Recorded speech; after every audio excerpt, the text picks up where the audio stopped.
إنا أنزلناه في ليلة القدر وما أدراك ما ليلة القدر ليلة القدر خير من ألف شهر تنزل الملائكة والروح فيها بإذن ربهم من كل أمر سلام هي حتى مطلع الفجر.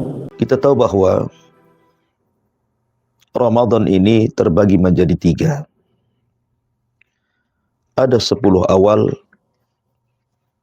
ada 10 tengah, dan ada 10 akhir. Dan Nabi SAW bersabda, khairul a'mal khawatimuha. Sebaik-baik amal itu ditentukan akhirnya. Begitu juga Ramadan. Yang menentukan berhasilnya kita di bulan Ramadan itu ditentukan dengan 10 akhir bulan Ramadan. Karena 10 akhir Ramadan terdapat satu kemuliaan. Ada satu malam yang siapapun mendapatkan malam tersebut khairun min alfi syahrin, maka dia akan mendapatkan pahala beribadah satu malam sama dengan orang yang beribadah 84 tahun atau dalam bahasa Quran 1000 bulan. Maka di pagi hari ini kita akan menjelaskan tafsir daripada suratul Qadar. Karena kalau kita bicara tentang malam Lailatul Qadar, maka Al-Quranul Karim sampai menyiapkan satu surat, dan surat tersebut sampai diberi nama Suratul Qadar, karena menceritakan tentang malam Lailatul Qadar. Ma'asyiral muslimin yang dimuliakan Allah Azza wa Jalla, apa yang dimaksud dengan Lailatul Qadar? Apa saja keutamaan-keutamaannya? Bagaimana cara mencarinya? Apakah di sana ada tanda-tanda yang bisa kita lihat sehingga kita tahu malam itu adalah Lailatul Qadar atau bukan Lailatul Qadar? Dan apa konsekuensi orang yang tidak mendapatkan malam Lailatul Qadar itu? Inilah pembahasan yang terangkum dalam suratul Qadar. Ma'asyiral muslimin, para pendengar dan para pemirsa yang dimuliakan Allah Subhanahu wa taala. Allah Subhanahu wa taala berfirman, "Inna anzalnahu fi lailatul qadr." Wa ma adraka ma lailatul qadr? Lailatul qadri khairun min alfi syahrin. Tanazzalul malaikatu warruhu fiha biidzni rabbihim min kulli amr. Salamun hiya hatta matla'il fajr. Allah Subhanahu wa taala mengatakan, inna anzalnahu fi lailatul qadr. Sesungguhnya kami turunkan Al-Qur'an itu di malam Lailatul Qadar. Apa maknanya? Ada sebagian para ulama yang mengatakan bahwa makna kami turunkan Al-Quran di malam Lailatul Qadar ini, tentu ada sebuah pertanyaan. Dari mana Al-Quran itu turun? Dan kemana Al-Quran diturunkan? Karena kalimat inzal, turun, ini kan harus jelas dari mana dia diturunkan dan kemana dia diturunkan. Maka Al-Quran diturunkan dari sebuah tempat yang sangat-sangat terjaga, yang disebut dengan Lauhil Mahfuz. Ketika Allah Subhanahu wa taala menciptakan pena, qalam, maka Allah Subhanahu wa taala mengatakan kepada pena, uktub kulla syai'in ila yaumil qiyamah. Catatlah segala sesuatu sampai kiamat dibangkitkan. Maka mulailah pena mencatat apa yang difirmankan Allah, termasuk di dalamnya Al-Quran. kemudian diletakkan di sebuah papan yang disebut dengan mahfud. Papan itu terjaga. Apa makna terjaga? Terjaga dari para malaikat, di mana malaikat tidak sanggup mengetahui isi daripada lauhil mahfud. Terjaga dari jin, bahkan manusia. 3 makhluk yang berakal ini tidak tahu apa isi daripada lauhil mahfud kecuali Allah Subhanahu wa taala. Artinya malaikat tidak tahu tentang takdir Allah. Begitu juga jin dan juga manusia. Lah ketika Allah Subhanahu wa taala kemudian memerintahkan kolam untuk mencatat dan tintanya sudah selesai habis, maka Allah letakkan lauh itu di atas arasy-Nya. Lah dari lauhil mahfud ini Al-Quran diturunkan. Kemana? Ke Baitul Uzza. Di mana Baitul Uzza itu? Di langit pertama. Artinya tidak sampai ke bumi. Lah saat turunnya Al-Quran 30 juz dari lauhil mahfud, kemudian diletakkan di Baitul Uzza itu, turunnya saat malam Lailatul Qadar. Dari sini Allah mengatakan, Inna anzalnahu fi Lailatul Qadar.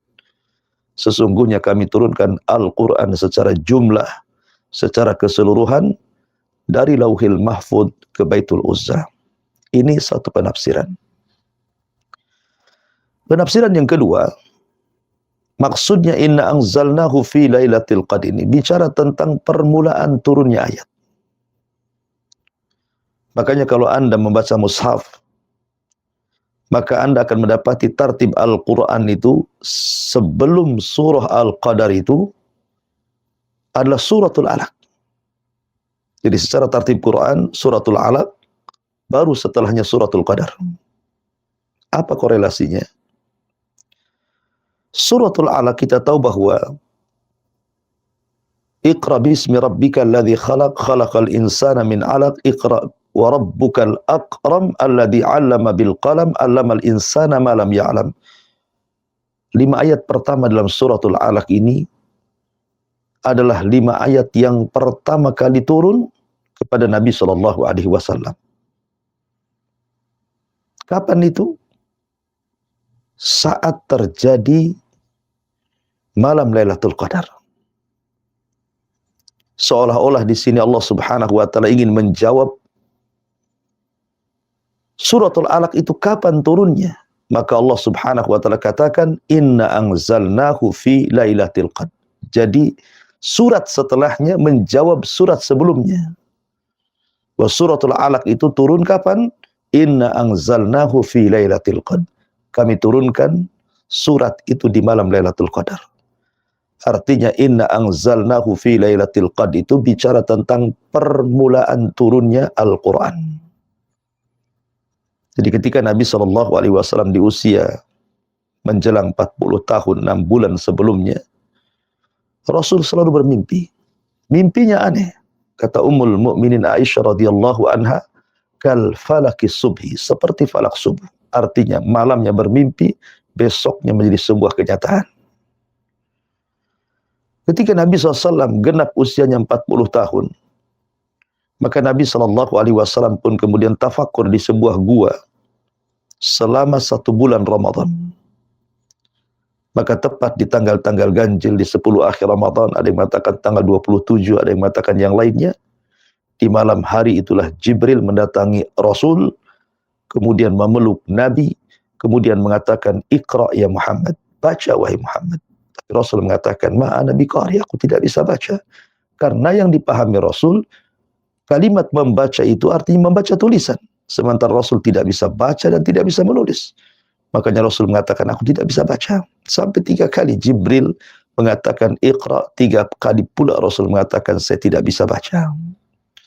Akhirnya Jibril mentalkinkan, Iqra bismi rabbikal ladzi khalaq, khalaqal insana min 'alaq, Iqra wa rabbukal akram alladzi 'allama bil qalam, 'allamal insana ma lam ya'lam. Maka 5 ayat pertama dalam suratul Alaq turun kepada Rasul tepat di malam Lailatul Qadar. Berarti pemahaman yang kedua, inna anzalnahu fi lailatul qadr, bicara tentang permulaan turunnya Al-Quran. Adapun ayat-ayat dan surat-surat yang lainnya bisa turun di malam Lailatul Qadar, bisa juga turun di luar malam Lailatul Qadar. Tapi permulaannya turun di malam Lailatul Qadar. Ini pemahaman yang kedua. Tafsir yang ketiga, inna anzalnahu fi Lailatul Qadar. Artinya inna anzalnahu fi fadli Lailatul Qadar. Fi sya'ni Lailatul Qadar. Sesungguhnya kami turunkan Al-Quran itu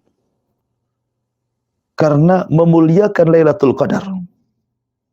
Jadi Allah Subhanahu wa ta'ala ketika menciptakan makhluk itu pasti ada makhluk-makhluk yang dilebihkan dibandingkan yang lainnya. Ketika Allah menciptakan langit, maka langit ketujuh tentu lebih utama dibandingkan langit yang bawahnya. Ketika Allah Subhanahu wa ta'ala menciptakan makhluk di atas langit, tentu arsy yang lebih utama karena dekat dengan Allah.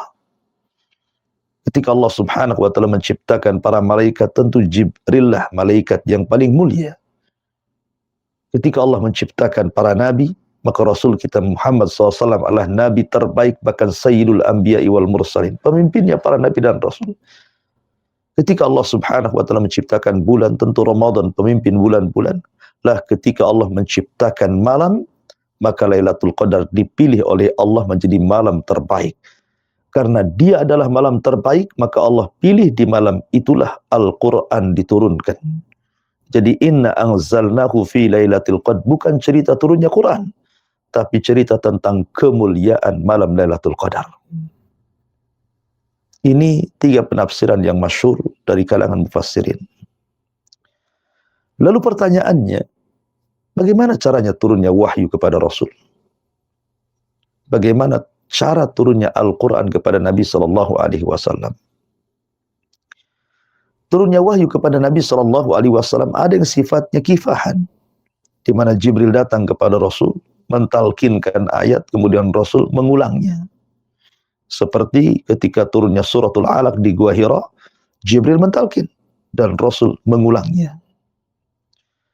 Kemudian yang kedua, terkadang Nabi SAW berjumpa langsung dengan Allah, kemudian berdialog tanpa perantara Jibril, seperti dalam peristiwa Isra dan Mi'raj. Nabi langsung berjumpa dengan Allah di Sidratil Muntaha, kemudian berdialog di balik tabir yang menabiri Allah Subhanahu wa ta'ala, dan tabirnya Allah adalah cahaya, dalam riwayat tabirnya Allah adalah api. Kemudian Rasul berbincang di balik tabir dengan Allah secara langsung tanpa perantara Jibril. Kemudian terlahirlah syariat 50 waktu salat yang berakhir menjadi 5 waktu salat. Kemudian yang ketiga, terkadang wahyu itu sampai kepada Rasul lewat mimpi. Karena mimpinya para nabi itu wahyu, beda dengan mimpi kita. Sebagaimana Ibrahim ketika bermimpi menyembelih putranya betul-betul disembelih, maka dia terjaga dari mimpinya, kemudian dia tahu ini perintah Allah, dipanggilnya Ismail dan mengatakan, ya bunai, inni ara fil manami anni adbahuka fangdur madza tara. Wahai anakku, semalam ayahmu bermimpi, ayahmu menyembelih dirimu, bagaimana pendapatmu? Maka Ismail anak yang cerdas, dia mengatakan, ya abatif alma tu'mar satajiduni insyaallahu minas sabirin. Wahai ayahku, kalau ini perintah Allah, lakukan saja, dan engkau akan dapati aku termasuk hamba Allah yang sabar. Artinya mimpi para nabi itu wahyu. Jadi thariqah yang ketiga, turunnya wahyu itu dengan cara mimpi. Kemudian yang keempat, terkadang Jibril datang kepada Nabi SAW dan langsung memasukkan Al-Quran ke dada Nabi. Tiba-tiba Rasul sudah hafal saja. Jadi Jibril datang, meletakkan satu surat yang akan diturunkan atau beberapa ayat yang akan diturunkan langsung ke dada Rasul, dan Rasul sudah bisa menghafalnya. Dan itu paling berat yang dialami Nabi SAW. Sebagaimana ketika Nabi SAW berdebat dengan seorang anak kecil Yahudi yang dipersangkakan Dajjal oleh para sahabat, diantaranya Umar ibn Khattab, Abu Sa'id Al-Khudri, Abdullah ibn Umar, Hafsah, dan yang lainnya, mengatakan budak itu adalah Dajjal. Budak Yahudi, karena ciri-cirinya seperti Dajjal. Maka Nabi SAW ingin menguji apakah dia Dajjal atau tidak. Ketika itu Jibril sangkakan Dajjal itu. Kata Nabi SAW, wahai Saf, wahai Ibnu Sayyad, tebak apa yang ada dalam hatiku. Tiba-tiba Ibnu Sayyad mengatakan, duh. Maka Rasul mengatakan, ikhsa falan ta'dua qadrak. Menyingkir engkau wahai bocah, karena engkau tidak bisa melanjutkan kata-katamu. Sebenarnya Ibnu Sayyad sudah benar ingin mengatakan duhon, tapi dia tidak bisa lengkap mengatakan duhon, sehingga dia mengatakan duh. Artinya bahwa Nabi telah turun padanya suratul duhon, langsung dimasukkan oleh Jibril ke dada Rasul, dan Rasul langsung menghafalnya. Dan banyak lagi cara turunnya wahyu kepada Nabi SAW. Ma'asyiral muslimin, para pendengar dan para pemirsa yang dimuliakan Allah Subhanahu wa taala. Inna anzalnahu fi lailatul qadr. Lailatul qadri terdiri dari dua kalimat, lailatun al-qadari. Apa itu laila dan apa itu al-qadar? Di sini Allah Subhanahu wa taala menyebut lailatun dengan kalimat tunggal atau dalam bahasa Arabnya mufrad, dan tidak menyebut dengan kalimat layali jama', artinya banyak. Ya, ketika Allah Subhanahu wa taala menyebut dengan kalimat tunggal lailatun, artinya satu malam, berarti Lailatul Qadar itu hanya ada satu malam dalam setahun itu. Dan Allah tidak mengatakan layali, malam-malam, tapi menggunakan tunggal mufrad, artinya Lailatul Qadar itu hanya terjadi dalam satu malam saja. Dan itu dalam setahun hanya satu malam. Dan itu ada di bulan Ramadan, lebih tepatnya di akhir Ramadan, di 10 akhir, lebih tepatnya lagi di tanggal-tanggal ganjilnya, lebih tepatnya lagi mungkin sekitar 21, 23, 25, 27 atau tanggal 29. Kita disuruh mencari. Tetapi menjadi khilaf para ulama, apakah Lailatul Qadar itu masih ada sampai sekarang? Ataukah tidak ada? Ada yang mengatakan, sebagian para ulama, bahwa Lailatul Qadar itu ketika disebutkan malam turunnya Al-Quran, seolah-olah malam itu dikaitkan dengan sebuah peristiwa. Dan Al-Quran turun di malam itu. Karena seolah-olah ketika Allah mengatakan inna anzalnahu fi lailatul qadar, turunnya Al-Quran itu di malam Lailatul Qadar, kemudian dikaitkan dengan peristiwa turunnya Al-Quran, maknanya Quran itu sudah turun dan hari ini tidak turun lagi. Berarti Lailatul Qadar sudah berlalu, tidak ada Lailatul Qadar lagi. Kemudian pendapat yang kedua, Lailatul Qadar itu terulang, akan tetapi diangkat oleh Allah Subhanahu wa taala. Sebagaimana riwayat ketika Nabi SAW diberitakan oleh Allah Subhanahu wa taala bahwa Allah sudah memberitahu Rasul akan terjadi Lailatul Qadar itu pada tanggal sekian. Senanglah Nabi, karena Rasul bisa menentukan tanggal Lailatul Qadar, dan itu atas pemberitahuan Allah Subhanahu wa taala. Saking senangnya Rasul datang menjumpai para sahabat, ingin memberitahu tanggal Lailatul Qadar. Tiba-tiba di tengah jalan ada dua sahabat ini sedang bertengkar. Suaranya meninggi, bahkan di atas suara Nabi. Padahal Allah Subhanahu wa taala melarang, la tarfa'u aswatakum fawqa sautin Nabi. Janganlah kalian angkat suara kalian di atas suara nabinya. Sahabat ini makin bertengkar. Maka datang Nabi SAW, maksudnya mau memberitahu malam Lailatul Qadar berapa tanggalnya, tapi karena sibuk mendamaikan, Rasul pun dilupakan. Ketika dilupakan itulah, maka dalam riwayat farufi'at, maka Lailatul Qadar diangkat oleh Allah Subhanahu wa taala. Awalnya terulang tapi kemudian diangkat. Kemudian pendapat yang ketiga, Lailatul Qadar itu tidak diangkat dan akan terulang setiap tahunnya, setiap bulan Ramadan. Dan ini pendapat yang kuat yang terakhir. Mari kita debatkan antara tiga pendapat ini. Bagi pendapat yang pertama, kalau Lailatul Qadar itu hanya terjadi satu malam dan tidak akan terulang sampai kiamat, maka begitu juga dengan puasa. Harusnya Ramadan itu hanya terjadi di zaman Nabi saja. Kenapa terulang sampai sekarang? Setiap tahun kita berpuasa Ramadan. Ketika puasa terulang, Lailatul Qadar pun juga terulang. Adapun kemudian terulang kemudian terangkat. Kalimat terangkat ini ada dua makna. Maksudnya terangkat, diangkat Lailatul Qadarnya, atau angkat soal pengetahuan kapan Lailatul Qadarnya. Karena kalimat rufiat diangkat ini ada dua makna. Apakah yang diangkat itu Lailatul Qadarnya, ataukah pengetahuan tentang Lailatul Qadarnya? Tanggal berapanya tidak tahu. Dan dalam kaidah idza tatarraqal ihtimal batal al-istidlal. Kalau seandainya sebuah makna itu kemudian bercanggah satu dengan yang lainnya, batalah sebuah hujah. Apalagi kemudian terbantahkan dengan sabda Nabi SAW, iltamisuha fi ashril awakhir min Ramadan. Carilah Lailatul Qadar itu di 10 malam akhir Ramadan. Ketika Rasul mengatakan cari, berarti bendanya ada. Kalau bendanya tidak ada, tidak mungkin Rasul mengatakan cari. Ketika Rasul mengatakan carilah, artinya bendanya ada. Kemudian Rasul menentukan di 10 akhir Ramadan, tepatnya di tanggal-tanggal ganjil. Artinya Lailatul Qadar itu akan terus terulang setiap tahunnya, dan itu hanya terjadi dalam satu malam. Dan malam itu ada di bulan Ramadan. Baik. Lailatul Al-Qadari. Apa makna qadar di sini?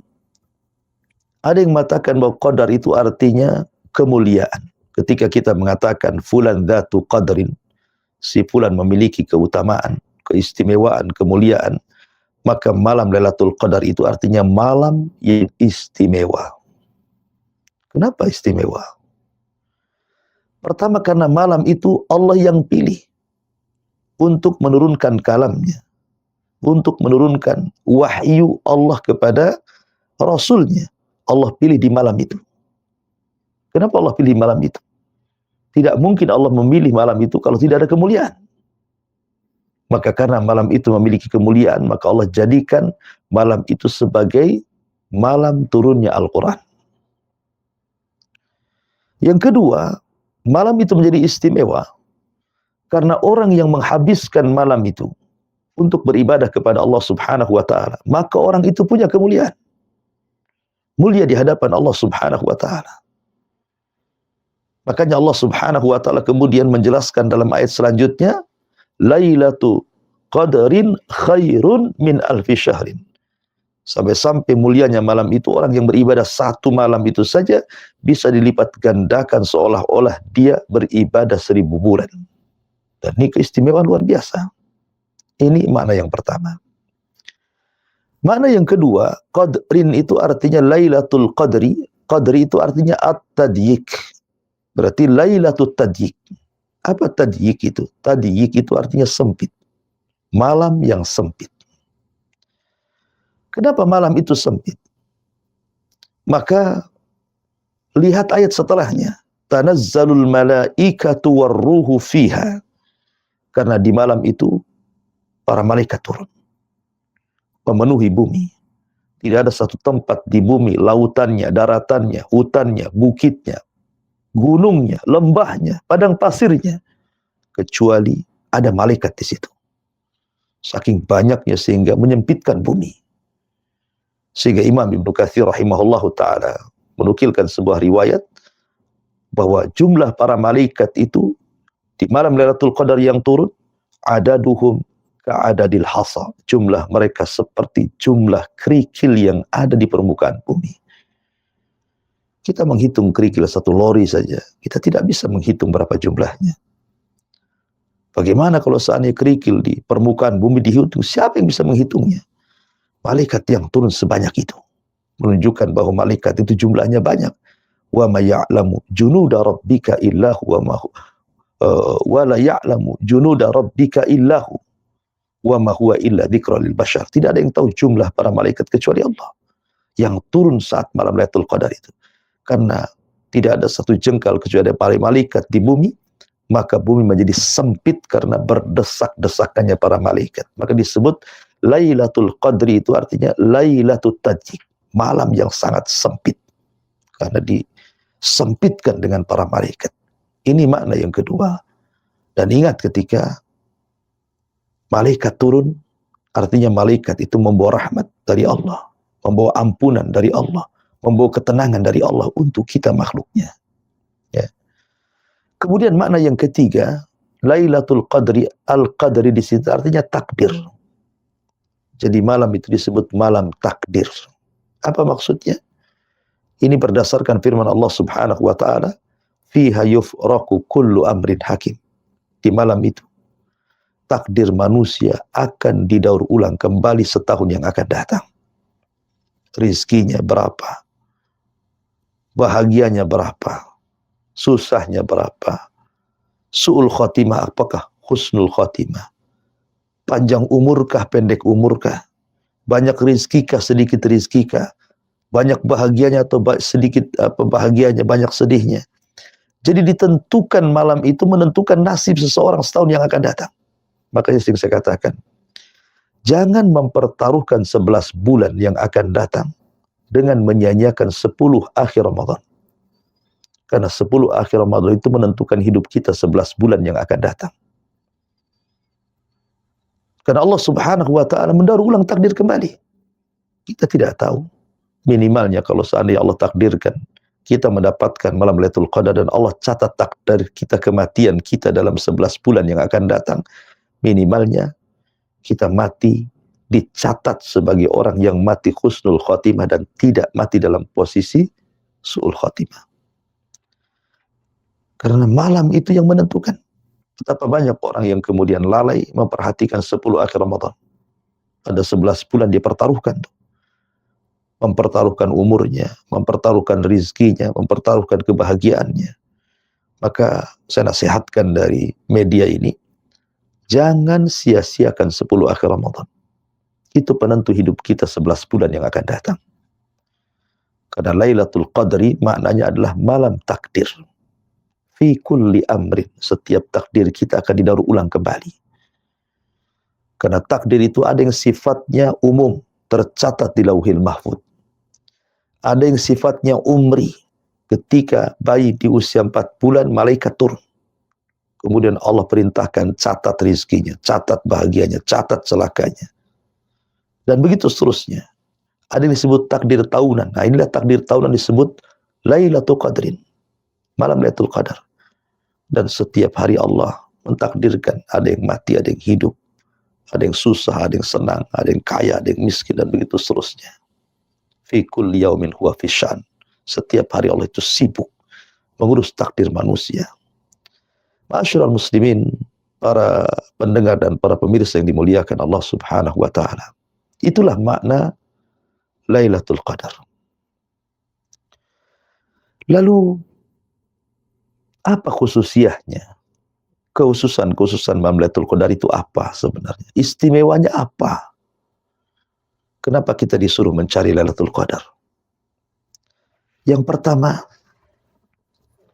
Lailatul Qadar itu adalah malam di mana Allah Subhanahu wa taala akan memberikan ampunan kepada kita. Kalau boleh saya jabarkan sedikit. Di bulan Ramadan itu ada 3 ampunan yang Allah tawarkan kepada kita. Pertama, puasa. Tapi tidak semua orang bisa berpuasa. Ketika Nabi mengatakan man shama ramadanan imanan wahtisaban ghufira lahu ma taqaddama min dhanbi.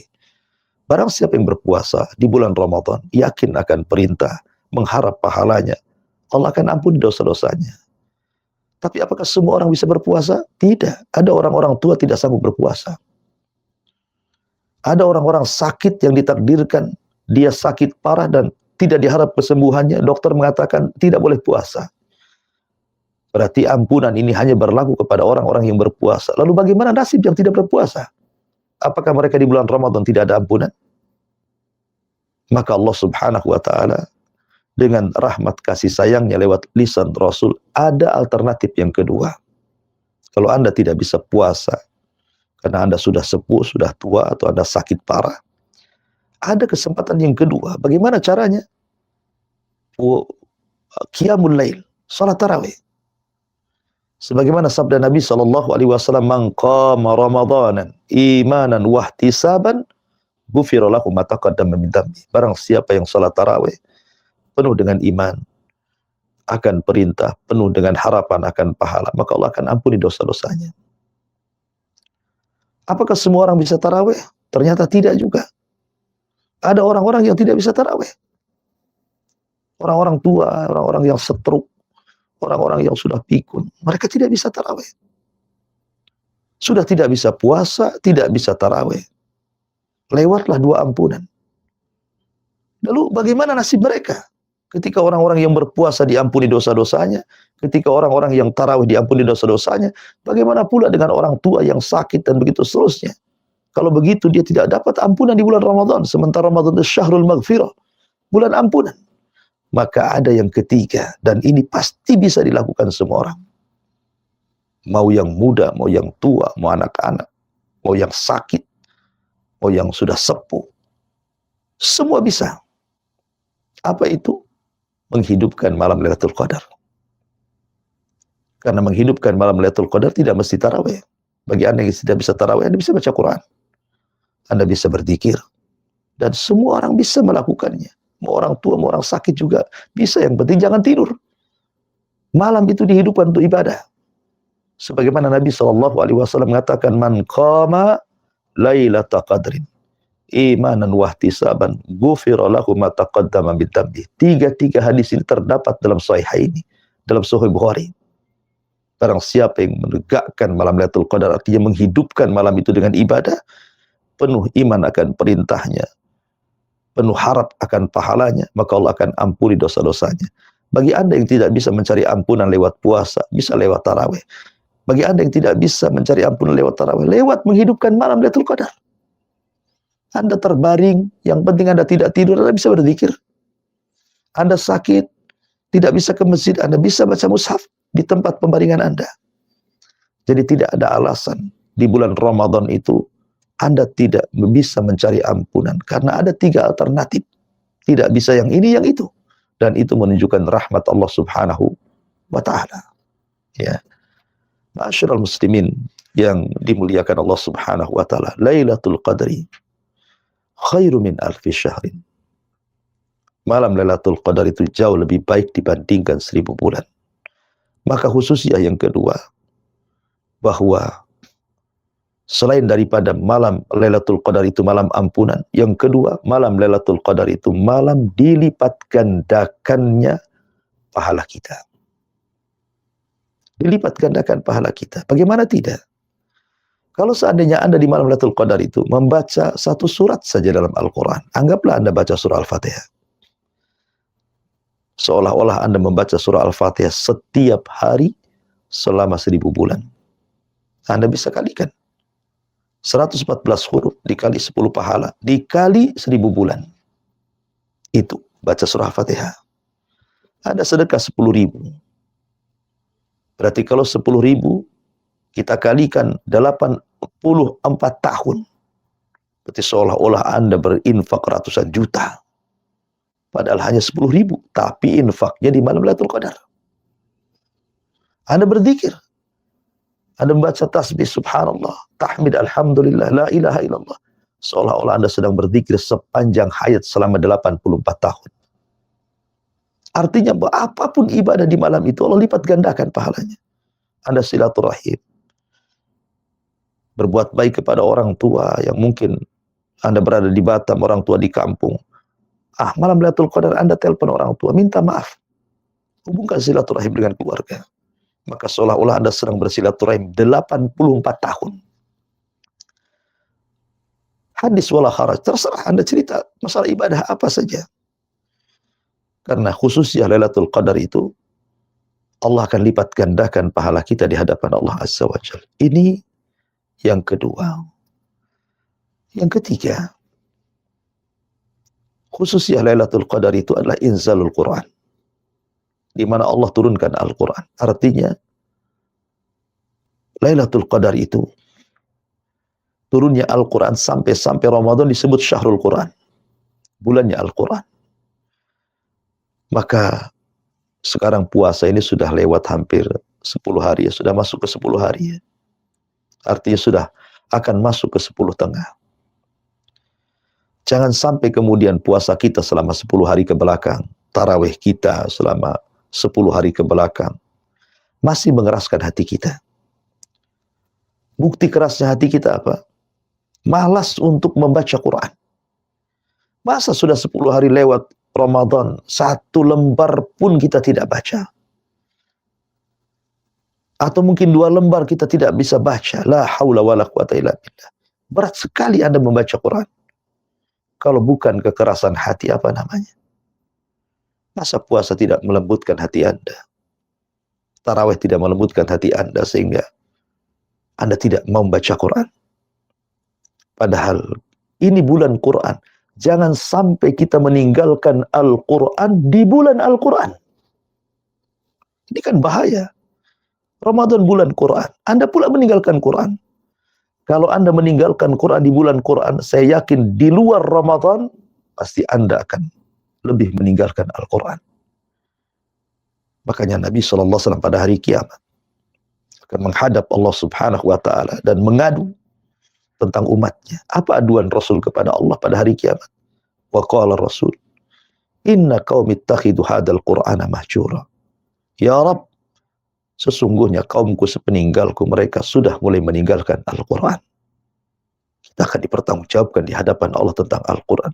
Sudah dibacakah Quran itu ataukah tidak? Ma'asyiral muslimin yang dimuliakan Allah Subhanahu wa Ta'ala. Kemudian khususiyah yang ketiga adalah inzalul Quran, perbanyak Al-Quran, baca Quran. Kemudian yang keempat, khususiyah Lailatul Qadar itu. Lailatul Qadar itu Lailatul Salam. Makanya Allah mengatakan salamun hiya hatta matla'il fajr. Itu malam penuh dengan keselamatan. Selamat dari apa? Selamat dari gangguan syaitan. Karena malam itu syaitan tidak bergerak. Bukan hanya di borgol. Orang di borgol bisa bergerak. Tapi bergerak pun tidak. Karena malaikat turun. Syaitan akan bersembunyi. Tidak berani keluar. Ya. Kemudian selamat dari hawa nafsu. Kemudian juga Allah Subhanahu wa Ta'ala akan menurunkan banyak malaikat dan akan menjaga kita. Maka malam itu betul-betul Allah selamatkan kita. Dan itu malam keselamatan. Maka rugi kalau seandainya Anda tertidur.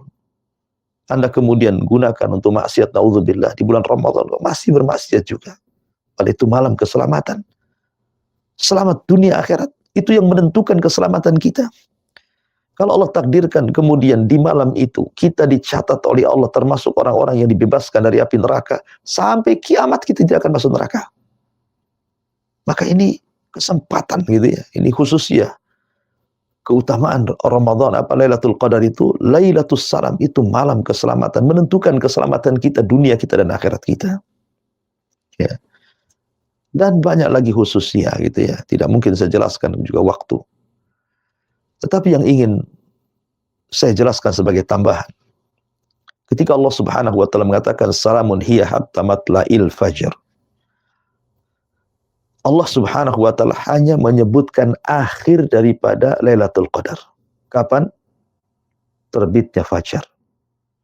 Terbitnya fajar shadiq waktu subuh. Itu akhir atau berakhirnya Lailatul Qadar. Pertanyaannya, kapan permulaannya? Al-Quran tidak menyebutkan permulaannya. Al-Quran hanya menyebutkan akhirnya saja. Maka para ulama khilaf tentang masalah permulaan ketika membahas tentang kalimat Lailatul Qadri, Lailah malam. Yang dimaksud malam itu kapan? Kalau akhirnya jelas fajar. Tapi yang dimaksud malam ini kapan? Maka ulama mengatakan malam ini ada 2 macam. Ada malam indan nas menurut manusia. Ada malam indallah menurut Allah. Itu berbeda waktunya. Kalau malam menurut kita manusia, ketika terbenam matahari, itulah malam. Menurut kita. Masuk waktu maghrib, berarti masuk malam. Ya. Tapi menurut Allah berbeda. Karena ada hadis Nabi SAW mengatakan, yata'aqabuna fikumul malaika, malaikatul laili wa malaikatul nahar.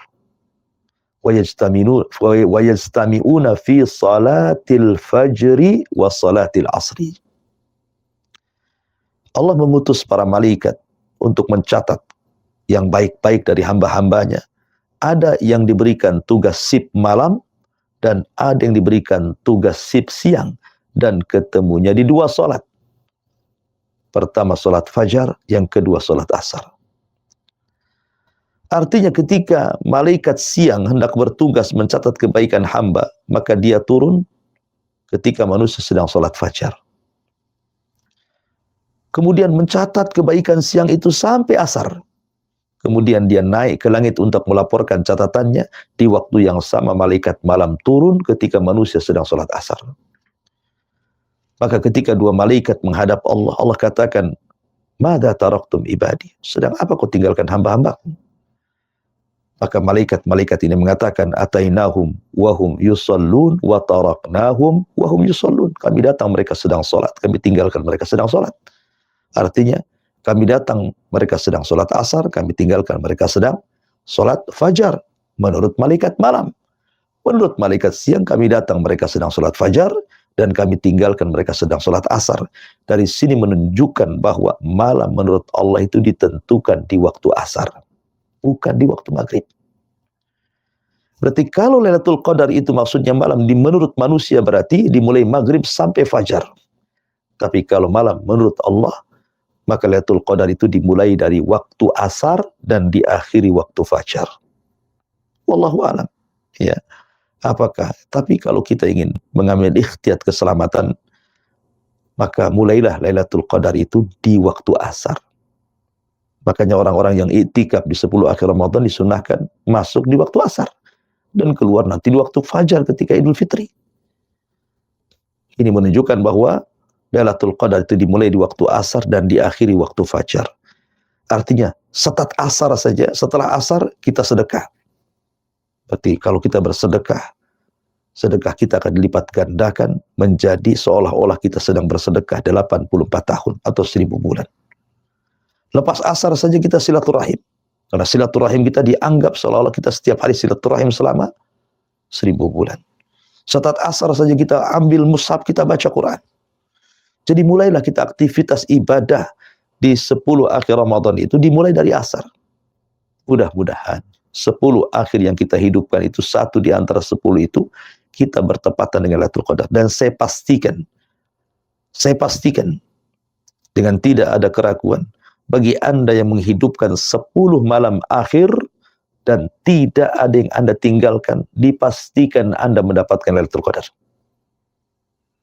Tapi kalau seandainya kita memilih-milih tanggal, karena masalahnya penentuan Ramadan itu ada 2 hal. Pertama, melihat ru'yatul hilal, melihat bulan. Kalau terlihat tanggal 29 Sya'ban, berarti tanggal 30-nya 1 Ramadan. Tapi kalau tidak terlihat, digenapkan, berarti Sya'bannya 30 hari, baru tanggal 1-nya Ramadan. Dan itu terjadi di zaman para sahabat. Ya, ketika antara penduduk Syam dengan penduduk Madinah berbeda penentuannya. Penduduk Syam melihat hilal, makanya dia berpuasa di hari Jumat. Penduduk Madinah tidak melihat hilal, makanya berpuasa di hari Sabtu. Sehingga karena ada 2 penentuan inilah, kita tidak bisa memastikan hari ini ganjil ataukah hari ini genap. Bagi kita ini ganjil, bagi mereka yang berbeda ini genap. Bagi mereka ganjil, bagi kita pula genap. Sehingga selamatnya hidupkan 10 malam. Supaya kita mendapatkan Lailatul Qadar. Apalagi Nabi SAW digambarkan oleh Aisyah radhiyallahu anha, kana Nabi sallallahu alaihi wasallam idza dakhala al-ashra. Ingat, Nabi SAW apabila masuk di 10 akhir Ramadan, Rasul mengambil 3 aktivitas. 1, syadda mi'zarahu. Dia kencangkan sarungnya. Maknanya dia tidak mendekati satu pun istrinya. Padahal istri dia 11, tapi tidak didekati sama sekali. Kemudian yang kedua, kenapa tidak dekati? Supaya fokus dengan ibadah dan tidak tersibukkan dengan perkara-perkara rumah tangganya. Yang kedua, ahya lailatahu. Rasul menghidupkan malam itu. Kalau 10 awal Ramadan, 10 tengah Ramadan, terkadang Rasul tidur. Terkadang Rasul bangun. Terkadang Rasul sholat, terkadang Rasul tidur. Artinya antara sholat dan tidur. Tapi kalau 10 akhir Ramadan, Rasul tidak pernah tidur. 10 harinya Rasul tidak pernah tidur. Mulai dari Isya sampai subuh. Dan diganti tidurnya di siang hari, tidur Qailulah. Makanya Anda yang ingin mendapatkan Lailatul Qadar, ambil tidur di siang hari supaya bisa terjaga di malam hari. Kemudian yang ketiga, wa aiqadha ahla. Beliau membangunkan keluarganya. Makanya saya nasihatkan bagi Anda yang punya istri, jangan bebankan istri Anda di 10 akhir Ramadan dengan kegiatan yang biasa dia lakukan di aktivitas sehari-hari. Ya nyuci, ya ngepel, ya masak, ya macam-macam. Apalagi kemudian di zaman sekarang 10 akhir Ramadan itu ibu-ibu justru buat kue nggak jelas gitu ya untuk Idul Fitri. Harusnya Anda sebagai kepala rumah tangga, ajak istri Anda. Jangan bebani mereka. Supaya malamnya Anda dan istri Anda serta anak-anak Anda itu bisa mendapatkan malam Lailatul Qadar. Sehingga mendapatkan kebaikan sama-sama. Berdasarkan firman Allah subhanahu wa ta'ala, Qu anfusakum wa ahlikum nara. Jaga diri kalian dan keluarga kalian dari api neraka. Jangan pula Anda masuk surga, Anda jerumuskan istri ke neraka. Ya, maka nasihat saya bagi para suami, jangan bebankan istri. Ayo, sudah. Selama 10 hari, jangan disibukkan dengan perkara-perkara rutinitas dia. Supaya dia bisa sehat, bisa tidak kecapean di malam hari. Jangan Anda khusyuk, istri pula ngantuk. Artinya, supaya Anda dan istri Anda sama-sama bisa menghidupkan malam itu dengan ibadah kepada Allah Subhanahu wa ta'ala. Sehingga sama-sama bisa meraih malam Lailatul Qadar. Wallahu alam, ini antara keajaiban Lailatul Qadar. Saya kembalikan kepada moderator. Falyatafaddal mashkura. Baik Ustaz, dan jazakallahu khairan atas perkataan dalam tema di pertama gini, yaitu temanya keajaiban malam Lailatul Qadar. Subhanallah. Itu banyak yang keutamaan yang tentunya bagi kita semuanya, pemirsa radio dan juga pendengar radio dan pemirsa TV. Begitu banyak hikmah yang bisa kita ambil dari ini, dan semoga ini bisa kita terapkan dalam hidup kita dan kita ambil manfaat. Dan di saat ini berkenaan dengan keajaiban malam Lailatul Qadar, Ustaz. Yeah. Ada beberapa pertanyaan yang kurang lebih ini sangat insya Allah sangat berguna, Ustaz, buat para pendengar radio Indonesia. Ada 3 pertanyaan, Ustaz. 3 pertanyaan ini berhubungan semuanya, Ustaz. Yeah. Yang pertama adalah gini. Pertanyaan pertama adalah, apakah setiap muslim, Ustaz, dapat mengalami malam Lailatul Qadar setiap tahunnya? Yang pertama. Yang kedua, bagaimana kita bisa tahu kalau kita tuh baru mendapat malam Lailatul Qadar? Ya, ketiga terakhir, itu sebenarnya berarti tepatnya itu pada malamnya itu malam pertama, udah ketiga, Ustaz. Iya. Alhamdulillah. Tentang apakah seorang muslim bisa mendapatkan Lailatul Qadar setiap tahun? Bisa. Bisa saja kalau dia mencarinya. Dan Nabi SAW mengatakan, "Faman haruma khairaha faqad khurim." Barang siapa yang Allah haramkan mendapatkannya, maka dia tidak akan mendapatkan kebaikan selamanya. Artinya kalau orang tidak mendapatkan Lailatul Qadar, celaka dia. Tapi siapa yang mendapatkan Lailatul Qadar, maka Allah berikan kebaikan selamanya bagi dia. Bagaimana tidak? Orang mendapatkan Lailatul Qadar, Anda 1 kali sholat saja, seolah-olah Anda sholat selama 84 tahun. Belum tentu usia kita sampai segitu. Belum tentu. Seolah-olah Lailatul Qadar ini menghibur hati Nabi SAW ketika Nabi SAW melihat usia dirinya dan umatnya itu sangat pendek. Kata Nabi SAW, "A'maru ummati baina sittina wa sab'in." Usia umatku itu berkisar antara 60 sampai 70 tahun saja. Lihat, Lailatul Qadar 84 tahun. Tapi usia umat Islam 60 sampai 70 tahun. Sedikit yang lewat itu. Jadi seolah-olah Allah ingin melipur lara Rasul, membahagiakan jiwa Nabi ketika melihat umat-umat dulu panjang-panjang usianya. Sehingga dengan panjangnya usia memungkinkan mereka banyak beramal. Dengan banyaknya beramal memungkinkan mengumpulkan pahala. Sementara umat Islam, umat Rasul ini pendek usianya, untuk beramal banyak itu mustahil. Apalagi mengumpulkan pahala. Maka sebagai bentuk hiburan dari Allah Subhanahu wa ta'ala, bahwa kita bisa menjangkau umat sebelum kita. Karena ada satu malam yang seolah-olah kita hidup selama 1000 bulan. Kalau itu mendapatkan 1 Lailatul Qadar di 1 Ramadan. Anda yang sekarang usianya mungkin 50 tahun, mulai dari balik, 15 tahun, Anda bisa bayangkan kalau setiap tahun Anda mendapatkan Lailatul Qadar, seolah-olah Anda ini usianya ratusan tahun, bisa 1000 tahun lebih. Ya kan, artinya bahwa kita tidak mustahil menjangkau usia-usia umat dulu secara pahala. Dan ini keistimewaan Lailatul Qadar. Ya, jadi seolah-olah ingin menghibur Nabi SAW, jangan sedih, walaupun umatmu pendek, tapi bisa menjangkau usia umat sebelum engkau, umatmu bisa beramal dan bisa menjangkau amalan mereka. Adapun apakah ada tanda-tandanya? Ya, tanda-tandanya ada. Seperti Nabi SAW mengatakan malam itu adalah malam yang sangat indah, di mana ada tambahan cahaya bulan. Kemudian juga rasanya tidak terlalu dingin, terlalu panas. Cuacanya juga sepoi-sepoi, artinya angin pun tidak membahayakan, dan begitu seterusnya.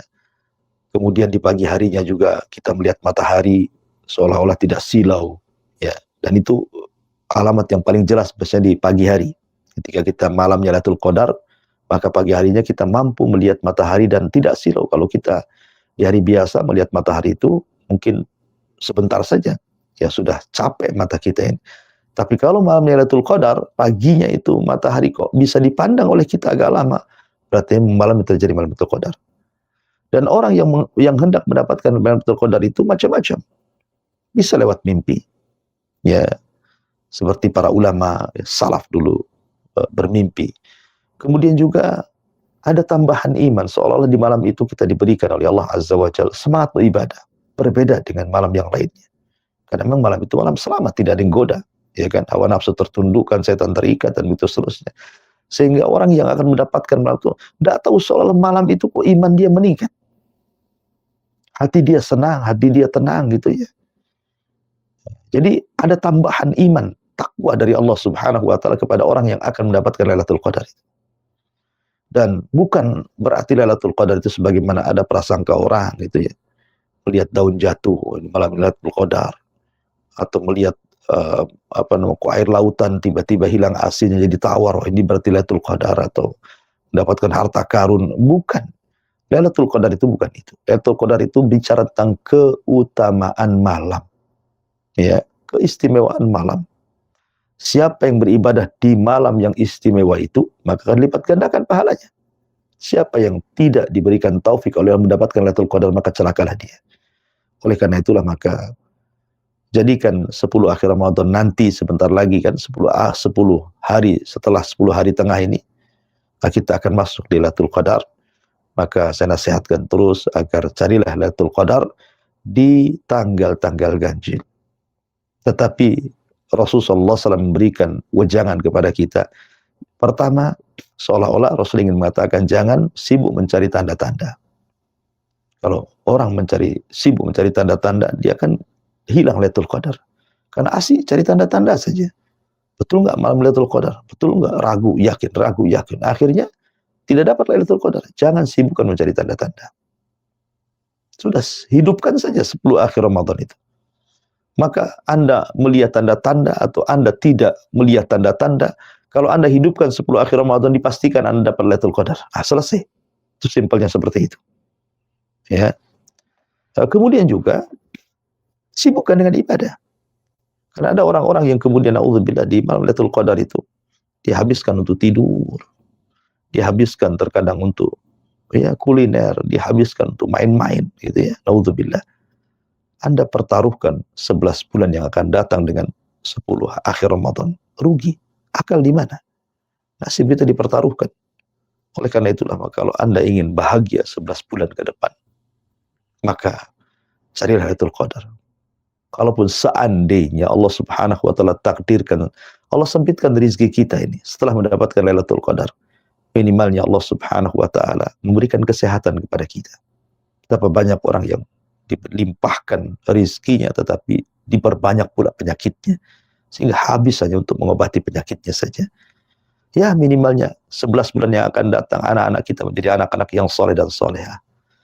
Pasangan istri dan suami menjadi pasangan yang soleh dan soleha, punya tetangga yang baik, usianya diberkahi. Nah, minimalnya seperti itu. Atau yang sering saya katakan, minimalnya kalau Allah takdirkan kita meninggal, maka kita meninggal di atas husnul khatimah.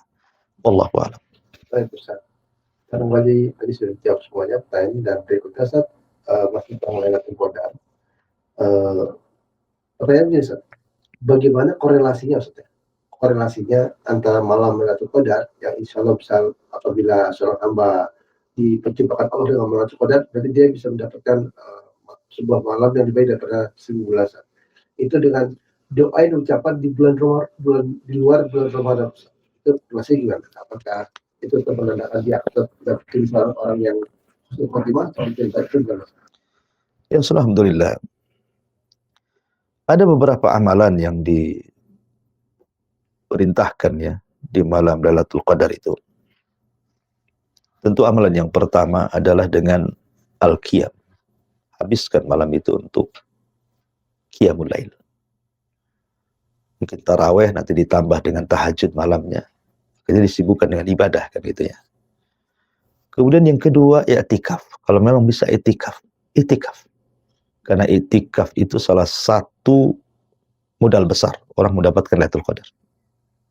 Orang yang beritikaf dipastikan dapat Lailatul Qadar.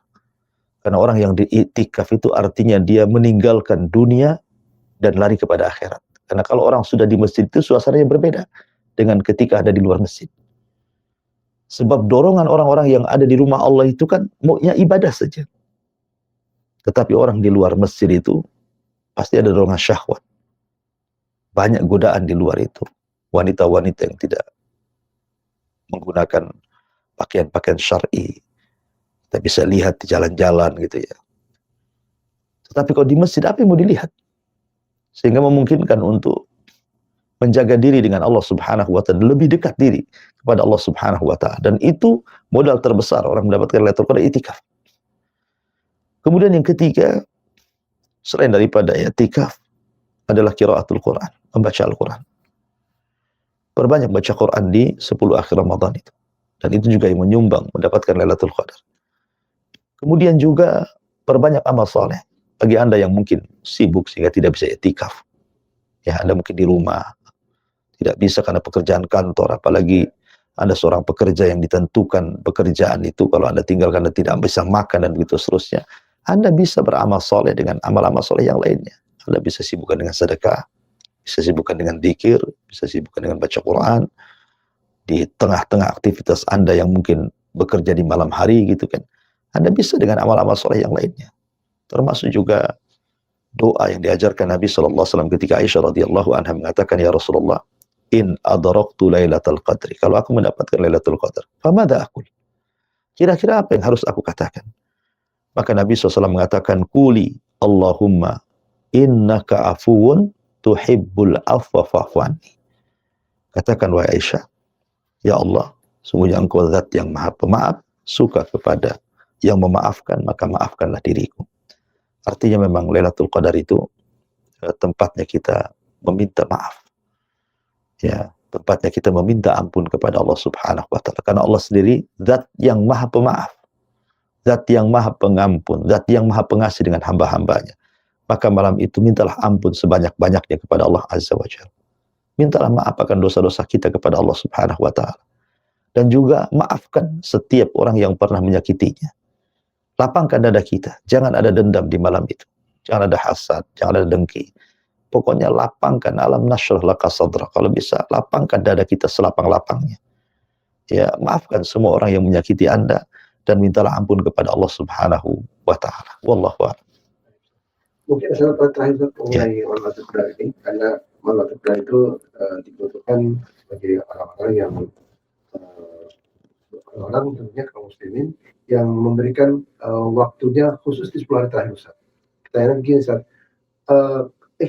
iktikaf itu harus di masjid Ustaz. Apakah harus di masjid jami atau di musola atau mungkin di musola di rumah Ustaz? Atau gimana? Ya, alhamdulillah. Masalah iktikaf sendiri sebenarnya masih ada khilaf para ulama. Ada yang mengatakan bahwa iktikaf itu berdasarkan hadis Nabi SAW, la i'tikafa illa fi masajidis salas, tidak ada i'tikaf kecuali 3 masjid. Masjidil Haram, Masjid Nabawi, Masjidil Aqsa. Artinya, selain 3 masjid tidak ada i'tikaf. Itu satu pendapat. Pendapat yang lain tidak. I'tikaf itu tidak mesti di 3 masjid. Bisa di masjid-masjid jami. Dan itu berdasarkan keumuman Al-Quran wa antum akifuna fil masajid. Dan kalian beriktikaf di masjid-masjid. Dan ini pendapat madzhabul arba, Syafi'i, Maliki, Hanafi, Hambali, membolehkan iktikaf di semua masjid, dan sebaiknya di masjid yang di situ ditegakkan sholat Jumat.